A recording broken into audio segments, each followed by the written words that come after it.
This is G League Ignite Takeover. I'm Gianna Hearn, and that's Mike Davis. And this is the show that breaks down everything Ignite. But before we introduce you to the guys making the mark this year, let's take a quick look back. Meet Ron Holland.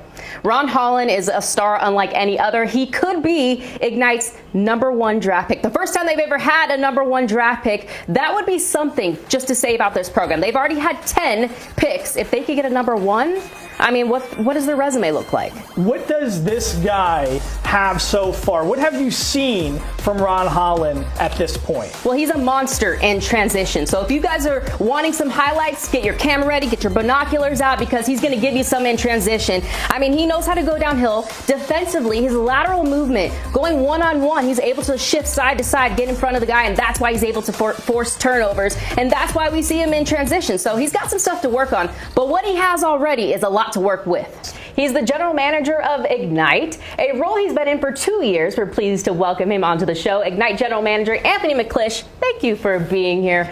Now, I've been told by veterans and just mass media is talking about this may be the best team that Ignite has come together and formed. Do you believe that, and will that help you guys in competition in the G League, do you think, as you guys are going for a championship, as well as trying to get these guys drafted? You're going into your 4th season. In 3 seasons, you guys have had 10 draft picks. That's the most of any other program in that span. Do you think that Ignite is living up to what NBA and G League executives thought this would be? What's the main takeaway from these past 4 games? You know, it's not much different than our last episode. Ignite is dealing with a slew of injuries, and a lot of those are from veterans, which you need some veterans on the court when you have young guys that are 18 years old who haven't played against pros. We've talked about this before. That's one of the things. But these young guys, as they're trying to develop their IQ, they're lacking a little bit on the defensive end. So as we saw against South Bay, they're getting easy transition buckets. South Bay was crushing them in that way. But Ignite is on the move back because they do have some players coming back from injury. London Johnson was back. He was on a minute restriction. He shouldn't be this upcoming game. So that's kind of where we are right now, still dealing with injuries and still dealing with trying to develop as young players. Okay, so getting a lot of those guys back on the court is a big thing. This team is getting some help. Gianna, what does this signing mean for Ignite, and what kind of impact do you think Norris Cole will have on this team?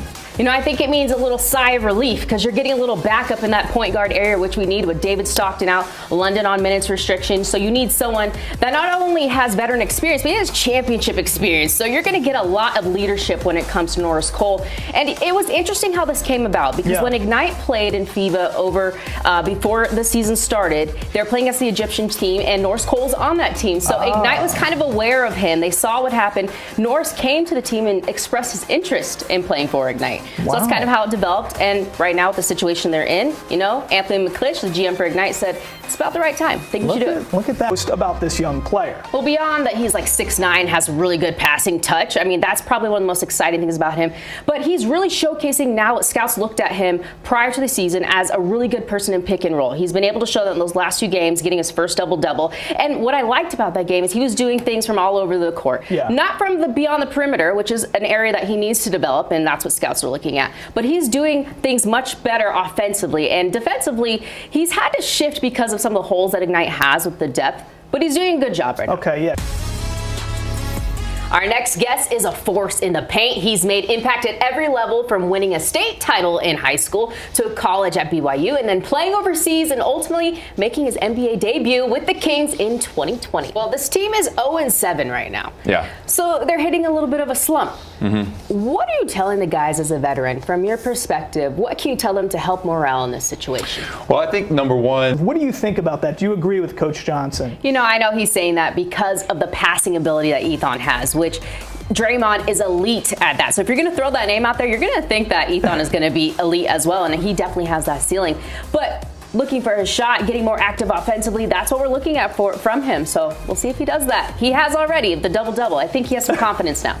You were telling me off camera, you know, even the vets have had to take on such an offensive workload. Yeah, Coach Hart was talking about he needs his vets to step up offensively because when these young guys go to an NBA team, they're not going to be the 8 guys. I mean, that's the realistic portion of this. So if you're Ron Holland, you're not going to be taking every shot. If you end up on the Warriors somehow, you're going to be passing the ball, right? I mean, Steph's going to be open. So you have to learn that where are they open? How can I find them? So he needs people like John Jenkins, Pargo, all of them to step up and make their shots so that Ron can feel comfortable and say, hey, there's the guy, he's going to make that. Okay, and like you said, vets like Pargo, John Jenkins, Will Davis, they have all been stepping up. So while younger prospects are he mentioned to you that the word of the day was sensitivity. What is he talking about when he says the word of the day is sensitivity? There's a little bit of tough love going on with the coaching staff and with the veterans talking to the young guys. They want them to know that when we give you critiques in coaching, it's just that. We're not talking about your mama, Coach said. He wants these young guys to really take what they're saying,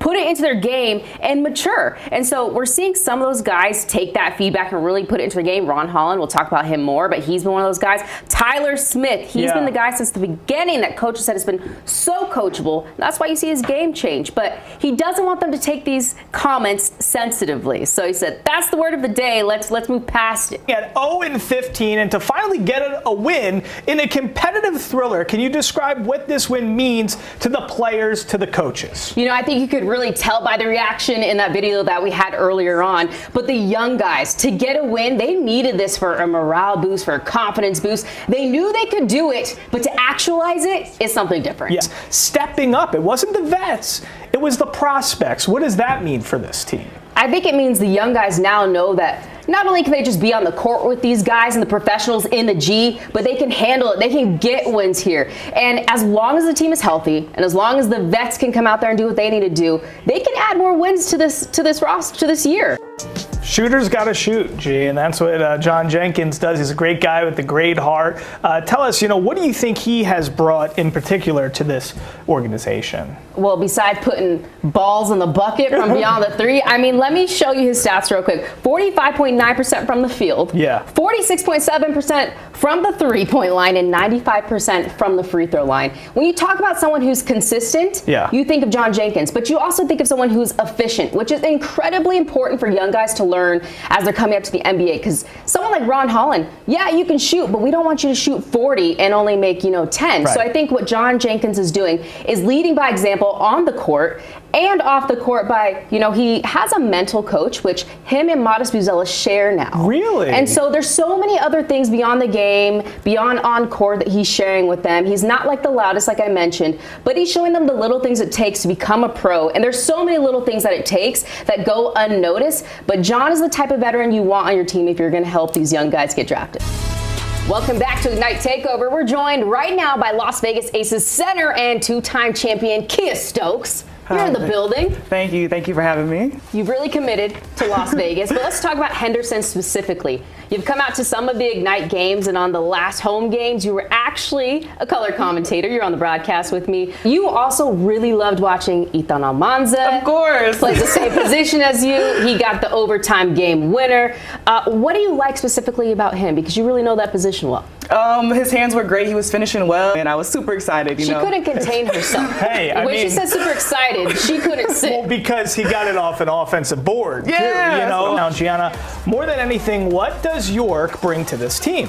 He brings a little boost of energy. Ignite hadn't won yet, and so we really needed that. And I told everybody on our broadcast when we came in that there's some new energy in the building tonight. I think we're going to get a win. And he definitely brought it. He brought instant energy when he came off the bench, and he injected that into the entire team. He's just ferocious. He used to lead the league in 2022-2023 season in steals.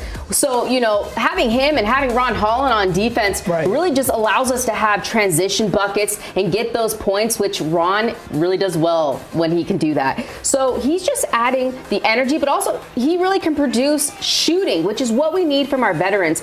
A lot of the veterans were hurt early on in the season, so that didn't help us. And now we have someone that's very healthy. He's 30 years old, but he told me, I sold a 40-inch vert, so don't get it twisted. We've seen some of those highlights playing right now. What's that internal strife going on when you give up 55 in one quarter? There's a lot of motivating to be done for these young guys, and that's the role of the veterans and Coach Jason Hart. He knows how to do that. He's been back with this team. He's done it with them before.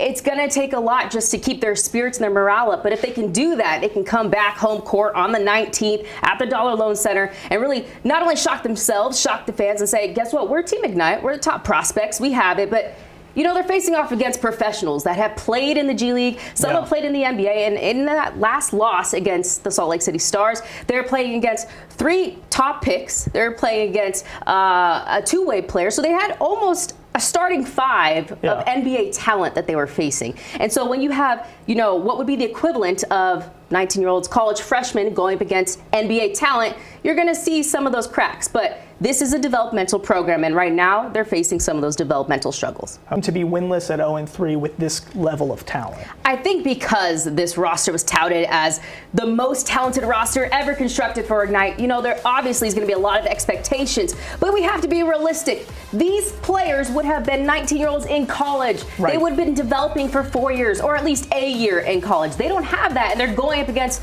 real professional talent. We talked about in that game against the Salt Lake City Stars, you have 3 top 10 draft picks on that team. You have a two-way player on the team. You're basically facing an NBA team or talent level team in that night. So it's a lot to change to. Not only that, the G League is much faster than any league you will see in the world. And players that come from overseas will tell you that. Even players that are coming down from the NBA going to the G League tell you that. They say the G League is just run and gun. It's so fast. So that has to deal with, are you in shape?